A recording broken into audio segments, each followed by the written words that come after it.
Hello friends, welcome to my Bios Academy channels. आप सभी का हमारे बायोस अकेडमी चैनल्स में स्वागत है। आज मैं आप लोगों के लिए लेकर आया हूँ एक इम्पोर्टेंट टॉपिक्स जो कि क्लास 11th बायोलॉजी के लिए मोस्ट इम्पोर्टेंट टॉपिक है।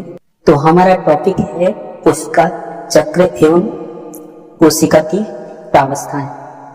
तो चलिए स्टार्ट करते हैं। इससे पहले अगर आपने हमारे चैनल को लाइक और सब्सक्राइब नहीं किया है तो हमारे चैनल को लाइक और सब्सक्राइब करके बेल आइकन प्रेस कर दीजिए ताकि हमारी नोटिफिकेशन आप तक सबसे पहले पहुंचे।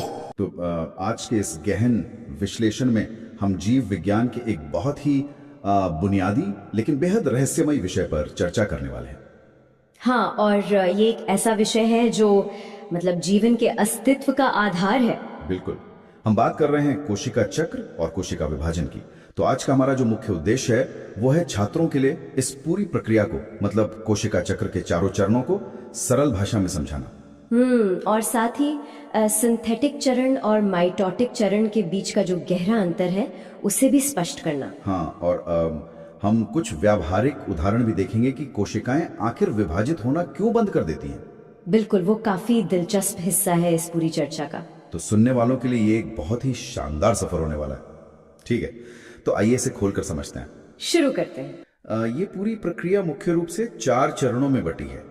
G1, S, G2 और M अवस्था। हाँ, और शुरुआत जीवन यानी गैप 1 अवस्था से होती है। लेकिन गैप शब्द सुन के तो ऐसा लगता है जैसे कोशिका आराम कर रही है ना? मतलब जैसे बीच में कोई छुट्टी का समय हो। ये जीव विज्ञान में दिया गया सबसे भ्रामक नाम है।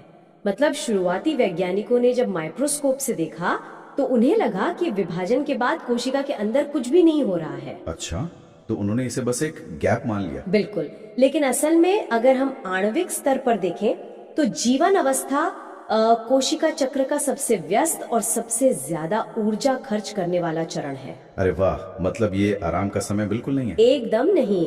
कोशिका की वृद्धि इसी चरण में सबसे तेज गति से होती है। वो बहुत सारे mRNA, प्रोटीन और एंजाइम का निर्माण कर रही होती है। लेकिन यहाँ एक पेच है। नोट्स स्पष्ट रूप से बताते हैं कि जीवन अवस्था में आरएनए और प्रोटीन तो बन रहे हैं, यानी डीएनए ही है ना? सही कहा। तो अगर ये वृद्धि का सबसे बड़ा चरण है तो कोशिका सबसे पहले अपने डीएनए को ही क्यों नहीं दोगुना कर लेती? क्योंकि डीएनए की कॉपी बनाना कोई मामूली काम नहीं है। ये बहुत ऊर्जा लेता है। तो अगर मैं छात्रों के लिए एक एनालॉजी दूं तो ये चरण किसी बड़ी परीक्षा की तैयारी करने जैसा है। हाँ, बहुत सटीक उदाहरण है ये। मतलब इस समय आप सीधे परीक्षा हॉल में नहीं बैठे होते, बल्कि सिर्फ किताबें, नोट्स और पेन इकट्ठे कर रहे होते हैं। बिल्कुल, आप कह सकते हैं कि मान लीजिए किसी को 1,00,000 पन्नों के बेहद जटिल ब्लूप्रिंट की हाथ से नकल उतारनी है। बाप रे, 1,00,000 पन्ने? हाँ, तो वो इंसान बिना स्याही, बिना हजारों खाली पन्नों के ये काम शुरू नहीं कर सकता। सही बात है। जीवन अवस्था में कोशिका असल में वही स्याही और कागज इकट्ठा कर रही है। डीएनए को खोलने और कॉपी करने के लिए प्रोटीनों की एक पूरी फौज चाहिए होती है। और अगर कोशिका बिना पूरी तैयारी के काम शुरू कर दे तो प्रक्रिया बीच में ही रुक जाएगी और मतलब कोशिका नष्ट हो जाएगी। इसलिए ये तैयारी बहुत जरूरी है। समझ गया। तो जीवन अवस्था असल में उस फौज की भर्ती और रसद जुटाने का चरण है। बिल्कुल। और जब कोशिका ये सुनिश्चित कर लेती है कि उसके पास पर्याप्त संसाधन है, तब वो चक्र के दूसरे चरण में प्रवेश करती है, जिसे हम एस अवस्था या सिंथेटिक चरण कहते हैं। हाँ, तो नोट्स के अनुसार यहाँ डीएनए अणुओं का संश्लेषण होता है और केंद्रक के अंदर डीएनए का आयतन बिल्कुल दोगुना हो जाता है। और यहीं पर प्रत्येक क्रोमैटिन तंतु की 2 प्रतियां बन जाती हैं। इन्हें क्रोमैटिड्स या अर्धगुणसूत्र कहते हैं। यहाँ बात सच में बहुत दिलचस्प हो जाती है। अगर हम एस अवस्था और एम अवस्था के बीच के असल अंतर को देखें, जो कि माइटोटिक चरण है। हाँ, देखिए, केवल समय का अंतर नहीं है बल्कि पूरी कार्य प्रणाली का अंतर है। बिल्कुल, दोनों के उद्देश्य एकदम अलग है। एनोलॉजी के तौर पर एस अवस्था एक अति महत्वपूर्ण दस्तावेज की एकदम सटीक फोटोकॉपी बनाने जैसी है, ताकि आपके पास 2 पूरे सेट तैयार हो सकें। हाँ, लेकिन वो दोनों सेट अभी भी एक ही फाइल के अंदर पड़े हैं, मतलब एक ही कोशिका में। और इसके विपरीत एम अवस्था वह काम है जहां उन दोनों सेटों को भौतिक रूप से अलग अलग किया जाता है और दो नई फाइलों में बांटा जाता है। एकदम सही। मतलब एस अवस्था में जहाँ चीजें दोगुनी हो रही हैं, वहीं एम अवस्था में वे बट रही हैं। ये बहुत स्पष्ट है। और यहाँ जो बात सबसे आकर्षक है वो ये है कि विभाजन से पहले डीएनए का दोगुना होना अनिवार्य क्यों है? हाँ, अगर वो दुगना हुए बिना ही विभाजित हो जाए तो क्या होगा? तो विनाशकारी परिणाम होंगे। अगर कोशिका अपना डीएनए दोगुना किए बिना सीधे एम अवस्था में चली जाए तो नई बनने वाली कोशिकाओं को आधी अधूरी जानकारी मिलेगी। मतलब उनका ब्लूप्रिंट अधूरा होगा। हाँ, और वे कोशिकाएं अपना सामान्य काम ही नहीं कर पाएंगी, वे तुरंत मर जाएंगी। तो एस अवस्था की फोटोकॉपी प्रक्रिया सुनिश्चित करती है कि एम अवस्था में बंटवारे के बाद दोनों कोशिकाओं को पूरा ज्ञान मिले। बिल्कुल। खैर, एस अवस्था और एम अवस्था के बीच एक और गैप आता है, G2 अवस्था। हाँ, गैप 2 चरण, जहां कोशिका नए कोशिकांग बनाती है और विभाजन के लिए जरूरी बाकी प्रोटीन तैयार करती है। लेकिन क्या होगा अगर कोशिका फैसला करे कि उसे अब और विभाजित नहीं होना है? यहीं पर G0 अवस्था की भूमिका आती है। हाँ, जिसे हमने शुरुआत में लाल रक्त कणिकाओं के संदर्भ में थोड़ा समझा था। हाँ, ये कोई अगला कदम नहीं है, बल्कि कोशिका चक्र से बाहर निकलने का दरवाजा है ना? एकदम सही। जीव विज्ञान में इसे विशिष्टीकरण का परिणाम कहते हैं। इसके नोट्स में इसके बहुत ही सटीक व्यवहारिक उदाहरण दिए गए हैं। हाँ, जैसे कि जंतुओं की परिपक्व लाल रक्त कणिकाएं, तंत्रिका कोशिकाएं और हमारी मांसपेशियों की रेखित कोशिकाएं और युग्मक भी। बिल्कुल, ये कोशिकाएं एक बार परिपक्व होने के बाद G1 अवस्था से निकलकर G0 अवस्था में चली जाती हैं। तो इसका असल मतलब क्या है? मतलब तंत्रिका कोशिका के नोट्स में इसके बहुत ही सटीक व्यवहारिक उदाहरण दिए गए हैं। हाँ, जैसे कि जंतुओं की परिपक्व लाल रक्त कणिकाएं, तंत्रिका कोशिकाएं और हमारी मांसपेशियों की रेखित कोशिकाएं और युग्मक भी।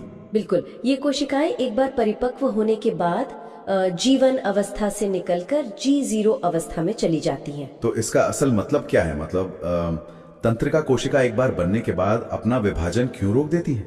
अगर हम इसे व्यापक संदर्भ में देखें तो उनका मुख्य काम जानकारी को प्रोसेस करना और पूरे शरीर में सिग्नल भेजना है। एक कम्युनिकेशन नेटवर्क की तरह। हाँ, तंत्रिका कोशिकाएं आपस में जुड़कर एक बेहद जटिल और नाजुक नेटवर्क बनाती हैं। अच्छा, तो अगर कोई तंत्रिका कोशिका इस नेटवर्क के बीच में अचानक विभाजित होने का फैसला कर ले तो उसे अपने सारे कनेक्शन तोड़ने पड़ेंगे, पूरी की पूरी वायरिंग खराब हो जाएगी। बाप रे, ये तो सिस्टम क्रैश होने जैसा है। बिल्कुल, इसलिए शरीर के सुचारू कामकाज के लिए ये जरूरी है कि जब ये कोशिकाएं अपना अंतिम रूप ले लें तो वे प्रजनन का मोह त्याग दें और बस अपना काम करें। ये बहुत ही शानदार व्यवस्था है।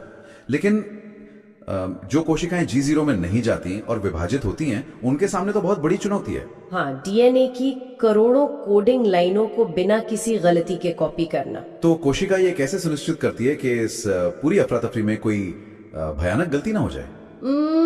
इसके लिए कोशिकाओं के अंदर एक बहुत ही सख्त क्वालिटी कंट्रोल तंत्र होता है। हाँ, नोट्स में कोशिका चक्र चेक पॉइंट्स का उल्लेख है। यूकैरियोटिक कोशिकाओं में मुख्य रूप से 3 चेक पॉइंट होते हैं। ये किसी इंस्पेक्टर की तरह काम करते हैं। मतलब ये चेक पॉइंट किसी फैक्ट्री के क्वालिटी कंट्रोल इंस्पेक्टरों की तरह है। अगर प्रोडक्ट में कोई भी खराबी है तो असेंबली लाइन को तुरंत रोक दिया जाता है। बिल्कुल, प्रथम चेक पॉइंट G1 अवस्था के अंत में होता है। इसे रेस्ट्रिक्शन पॉइंट भी कहते हैं। तो ये तय करता है कि कोशिका एस अवस्था में जाने के लिए तैयार है या नहीं? हाँ, और ये साइक्लिन CD के प्रोटीन समूहों पर निर्भर करता है। अगर कच्चा माल नहीं है तो फैक्ट्री में ही बंद। सही कहा, लेकिन जो सबसे गंभीर क्वालिटी कंट्रोल होता है वो द्वितीय चेक पॉइंट पर होता है, जो G2 और M अवस्था के बीच आता है। यहाँ क्या चेक होता है? यहाँ ये सुनिश्चित किया जाता है कि गुणसूत्र का द्विगुणन ठीक से हो चुका है और कोई डीएनए खंड नष्ट नहीं हुआ है। मतलब अगर डीएनए प्रतिकृति पूरी नहीं हुई है तो क्या होगा? तो चक्र वहीं रुक जाएगा। ये एक महत्वपूर्ण सवाल खड़ा करता है। हाँ, कि अगर ये चेक पॉइंट तंत्र विफल हो जाए तो क्या होगा? अगर इंस्पेक्टर सो जाए? तब बहुत बड़ी तबाही मचती है। खराब डीएनए वाली कोशिकाएं अनियंत्रित रूप से विभाजित होने लगती हैं। और क्या इसी को हम कैंसर कहते हैं? बिल्कुल, कैंसर कोशिकाएं अनिवार्य रूप से वे कोशिकाएं हैं जिन्होंने अपने चेक पॉइंट्स को तोड़ दिया है।